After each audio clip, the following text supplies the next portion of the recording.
सामीन, health and fitness की medical team की तरफ से आज हम बात करेंगे माह रमज़ान में आप अपनी डेली की डाइट में कौन सी ग़िज़ा को शामिल करें, यानी वो ग़िज़ाएं जिनको आप शामिल करने के बाद अपनी हेल्थ को बेहतर कर सकेंगी, यानी जिससे आपको डेली की विटामिन, मादनियात, प्रोटीन मिल सके और आप हेल्दी, सेहतमंद, चाको चौबंद और ख़ुद को बेहतर महसूस कर सके। यानी रोज़े की हालत में भी बजाय आप कमज़ोरी फील करने के और आप अपनी सेहत को भी बेहतर रख सकें। आज हम आपको इनकी ग़िज़ा और इनके इस्तेमाल के बारे में मुकम्मल आगाही देंगे। साथ ही आप हमारे चैनल को भी जरूर सब्सक्राइब कीजिए ताकि आपको हेल्थ से रिलेटेड हर किस्म की मालूमात और मेडिसिन के इस्तेमाल से मुताल्लिक आगाही का नोटिफिकेशन मिलता रहे। चले तो शुरू करते हैं आज के इस टॉपिक को। सामिल, रोज़ा रखने से बेजार तो थोड़ी सी कमज़ोरी महसूस होती है, लेकिन इसका मतलब ये नहीं कि इससे वज़न कम हो रहा है।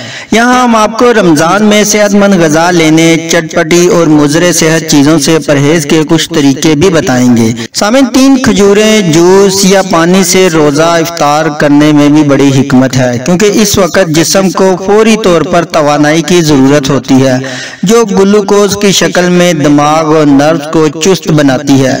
खजूर ग्लूकोज की कम हुई मिकदार को दोबारा बहाल करती है, जबकि पानी या जूस जिस्म में होने वाली पानी की कमी को दूर करने के साथ साथ मादनियात को भी पूरा करता है। इस तरह जब पेट में सबसे पहले खजूर जाती है तो वो इसकी तवानाई को जरूरत को पूरा करती है। खजूर निज़ाम हजम को चलाने में मददगार होती है, जबकि पानी रूहानी और जिस्मानी ताजगी फराहम करता है।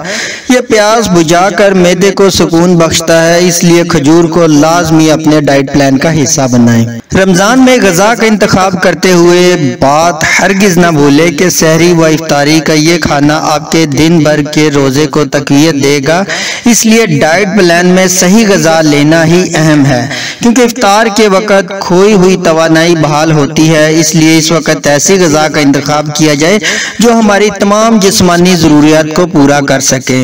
यहाँ हम बात करते हैं उन ग़िज़ाओं पर कि जिनको आप अपने रमजान में अपने डेली डाइट का हिस्सा बनाएं। इसमें शामिल वो भी है कि आप तली हुई चीजों से तो मुकम्मल तौर पर परहेज करें। इसमें फर्स्ट नंबर पर है गोश्त का ग्रुप, यानी इस ग्रुप में आप मुर्गी, बकरी या मछली का गोश्त इस्तेमाल कर सकते हैं, यानी इनमें से 1 या 2 चीजें कोई भी आप ले सकते हैं। इसके अलावा मटर, चने, दाल, फलियां वगैरह कोई एक चीज ली जा सकती है। ये तमाम चीजें प्रोटीन, मादनियात, विटामिन और हाइड्रोजन फाइबर से भरपूर हैं। गेहूं की रोटी या चपाती, पराठे, चावल, ब्राउन राइस, इस ग्रुप की 1 या 2 चीजें आपको अच्छी मिकदार में कार्बोहाइड्रेट, फाइबर, तवानाई फराहम करेंगी।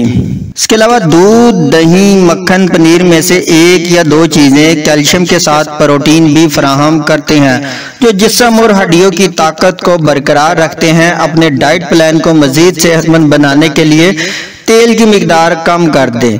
इसलिए खाना पकाने के दूसरे तरीके को अपनाया जा सकता है, जैसा कि स्टीमिंग, ग्रिलिंग, बेकिंग या कम तेल में तलना। ऐसे तेल का इंतखाब करें जिसमें फैट कम से कम हो, जैसा कि कैनोला ऑयल, सोयाबीन ऑयल वगैरह। इस रमजान में अच्छी ग़िज़ा की आदत बनाएं। इस तरह जब रमजान का महीना खत्म होगा तो आप खुद को सेहतमंद महसूस करेंगे। और सामीन, आपके माइंड में आज के इस टॉपिक से रिलेटेड किसी भी किस्म का सवाल हो या कोई ऐसी बात जो आपके जहन में हो लेकिन हमने वीडियो में डिस्कस ना की हो, तो आप कमेंट सेक्शन में हमसे पूछ सकते हैं। आपके पूछे गए तमाम सवालात का जवाब हम जरूर देंगे। अगली वीडियो तक हमें इजाज़त दें। अपना ख्याल रखिएगा। अल्लाह हाफिज।